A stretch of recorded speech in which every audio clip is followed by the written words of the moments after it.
Jeff Darlington joins us now. Jeff, that's where Gronk's mind was a year ago, okay? Yeah. Drew Rosenhaus says that Gronkowski reaches out to him, say, a month ago to talk about this possibility. But in your mind, how long ago might this plan have been hatched for these two to hook up somewhere beyond New England? Yeah, this has been an evolution, Scott. And I would say, I would even venture to go all the way back to 2017. And we're talking a long time ago. And I was trying to think of the best way to describe this. And it actually reminds me of one of my favorite movies, Shawshank Redemption. Remember how, like, Andy and Red, they had that conversation about one day being on the beach together, yeah, and then at the end of the movie, you see them coming together. Yeah, Zay Watanabe. I can't say the name, but right. We all know the beach. And he's working on the boat on the beach. That's Tampa Bay. Yep, and they found their beach. And ultimately, this was an evolutionary path for these guys, that they went through some tough times together in New England. They kept each other together for a long time. You saw the emotion in Gronkowski. It wasn't just physical fatigue. It was mental fatigue in the Patriot way. So now that they get to this point where Tom Brady finds his new team, and it happens to be one with a perfect culture for a guy like Gronkowski, you know they were going to find a way to get together, Scott.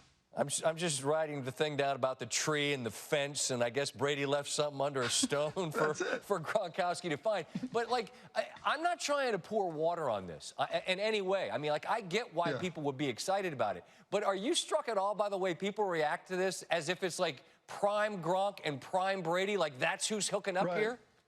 I think that we're forgetting what Gronkowski looked like in that final year. Now, when you do take into account the mental and physical fatigue that he was facing, the year off from football that perhaps gets him back to a better place, I think that maybe is what reinvigorates that hope for him. That being said, the idea of Brady and Gronkowski taking this somewhere else and doing what sort of they maybe envisioned several years ago, there's something very fun about that. No, I completely agree, but you're right. Look, Gronk had 3 touchdowns in his last year in football, which is the fewest he ever had in a season where he played double-digit games. And yet, Jeff, most important catch in that Super Bowl, who was it? It was Brady to Gronkowski. So, look, That's right.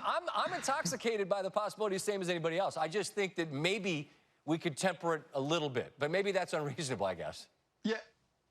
Scott, and there's one point you can make here, though. It might not just entirely be about football. The ironic part of this is that bringing in Gronk also allows Brady to build the culture that he left behind in New England. So I think it does help maybe build some culture in Tampa Bay as well. And that was the only place that Gronk was going to play, right? I'm not playing unless it's with Brady. That's right. Okay.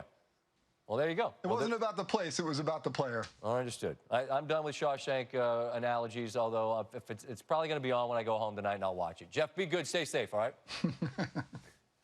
Thanks.